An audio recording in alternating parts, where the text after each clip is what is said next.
This is the portion for today, April 19, starting in the book of Joshua, chapter 19 and chapter 20. The Gospel of Luke, chapter 19, verses 28 to 48. Psalm 88. And finishing today with Proverbs 13. Proverbs chapter 13, verses 12 to 14. Joshua 19, verse 1. The second allotment of land went to the clan of the tribe of Simeon. Their homeland was surrounded by Judah's territory.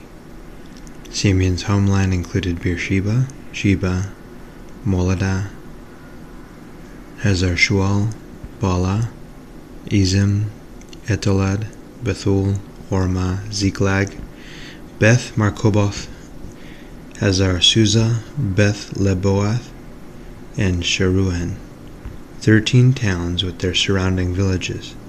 It also included Ain, Rimmon, Ether, and Ashan, 4 towns with their villages, including all the surrounding villages, as far south as Balath Beer, known as Ramah of the Negev.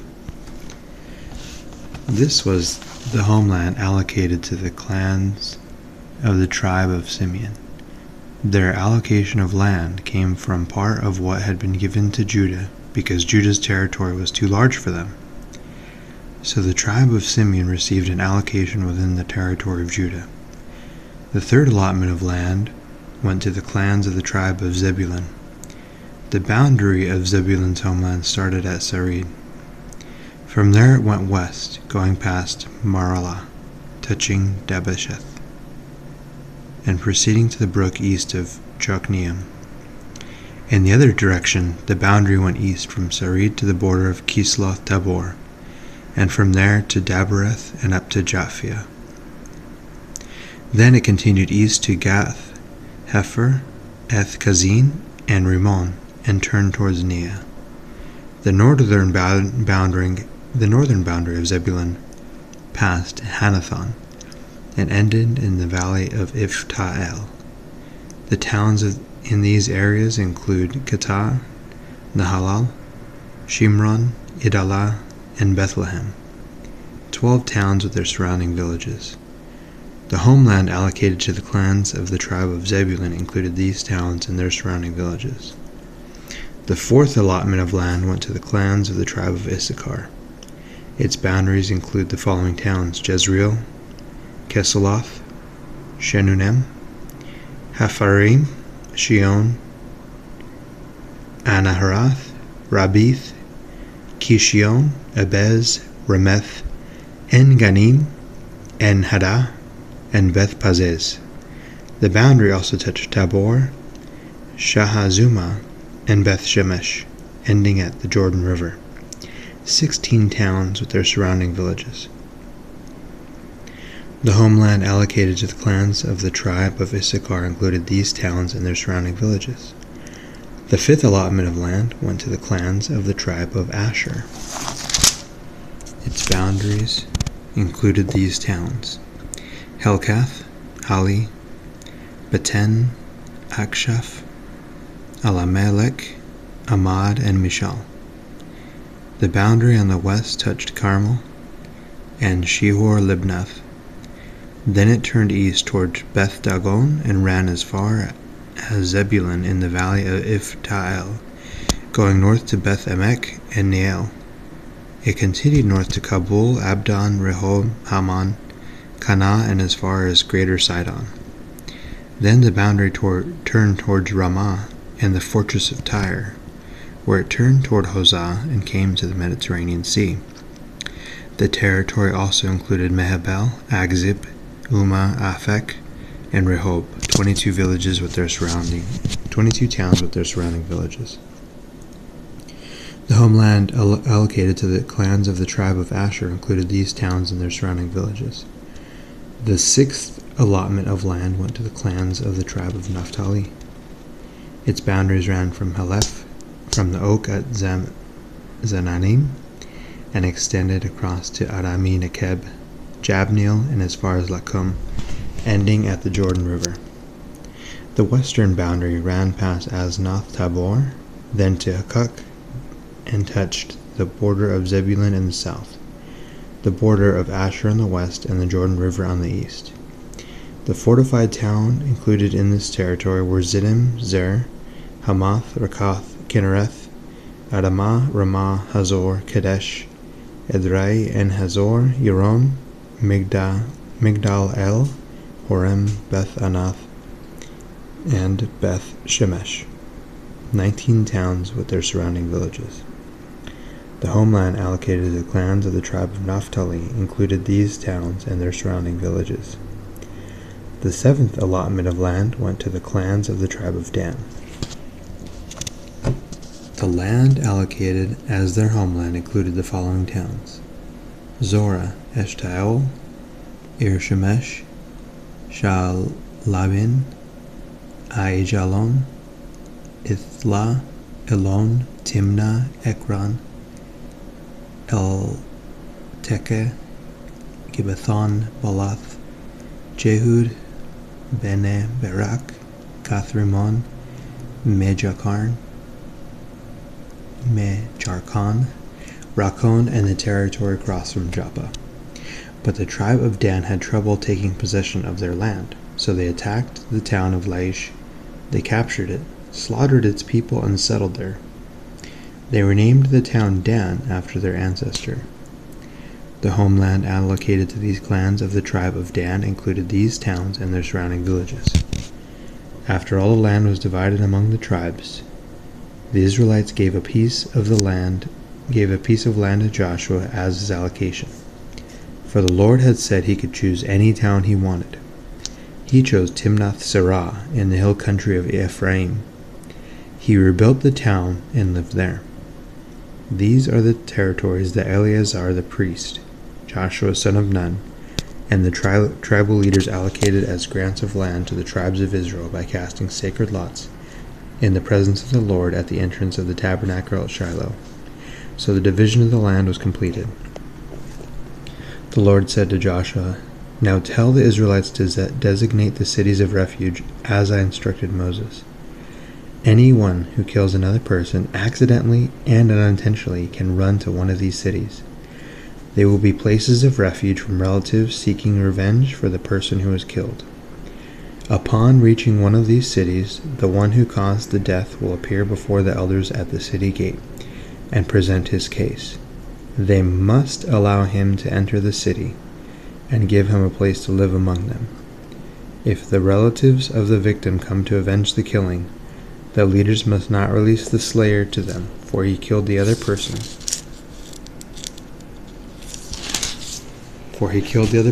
Unintentionally and without previous hostility. But the slayer must stay in that city and be tried by the local assembly, which will render judgment. And he must continue to live in that city until the death of the high priest, who was in office at the time of the accident. After that, he is free to return to his own home in the town from which he fled." The following cities were designated as cities of refuge: Kadesh of Galilee, in the hill country of Naphtali; Shechem, in the hill country of Ephraim; Kiriath Arba, that is, Hebron, in the hill country of Judah. On the east side of the Jordan, across from Jericho, the following cities were designated: Bezer, in the wilderness plain of the tribe of Reuben; Ramoth and Gilead, in the territory of the tribe of Gad; and Golan in Bashan, in the land of the tribe of Manasseh. These cities were set apart for all the Israelites as well as the foreigners living among them. Anyone who accidentally killed another person could take refuge in one of these cities. In this way, they could escape being killed in revenge prior to standing trial before the local assembly. Luke chapter 19, verses 28 to 48. After telling this story, Jesus went on toward Jerusalem, walking ahead of his disciples. As he came to the towns of Bethphage and Bethany on the Mount of Olives, he sent 2 disciples ahead. "Go into that village over there," he told them, "and as you enter it, you will see a young donkey tied there that no one has ever ridden. Untie it and bring it here. If anyone asks, Why are you untying that colt? Just say, 'The Lord needs it.'" So they went and found the colt just as Jesus had said. And sure enough, as they were untying it, the owners asked, "Why are you untying that colt?" And the disciples simply replied, "The Lord needs it." So they brought the colt to Jesus and threw their garments over it for him to ride on. As he rode along, the crowd spread out their garments on the road ahead of him. When he reached the place where the road started down the Mount of Olives, all of his followers began to shout and sing as he walked along, praising God for all the wonderful miracles they had seen. "Blessings on the King who comes in the name of the Lord, peace in heaven and glory in the highest heaven." But some of the Pharisees among the crowd said, "Teacher, rebuke your followers for saying things like that." He replied, "If they kept quiet, the stones along the road would burst into cheers." But as he came closer to Jerusalem and saw the city ahead, he began to weep. "How I wish today that you of all people would understand the way to peace. But now it is too late, and peace is hidden from your eyes. Before long your enemies will build ramparts against your walls and encircle you and close in on you from every side. They will crush you into the ground and your children with you. Your enemies will not leave a single stone in place because you did not accept your opportunity for salvation." Then Jesus entered the temple and began to drive out the people selling animals for sacrifice. He said to them, "The scriptures declare, 'My temple will be a house of prayer,' but you have turned it into a den of thieves." After that, he taught daily in the temple. But the leading priests, the teachers of religious law, and the other leaders of the people began planning how to kill him. But they could think of nothing because all the people hung on every word he said. Psalm 88, verses 1 through 18. O Lord, God of my salvation, I cry out to you by day, I come to you at night. Now hear my prayer and listen to my cry, for my life is full of troubles, and death draws near. I am as good as dead, like a strong man with no strength left. They have left me among the dead, and I lie like a corpse in a grave. I am forgotten, cut off from your care. You have thrown me into the lowest pit, into the darkest depths. Your anger weighs me down. With wave after wave you have engulfed me. You have driven my friends away by making me repulsive to them.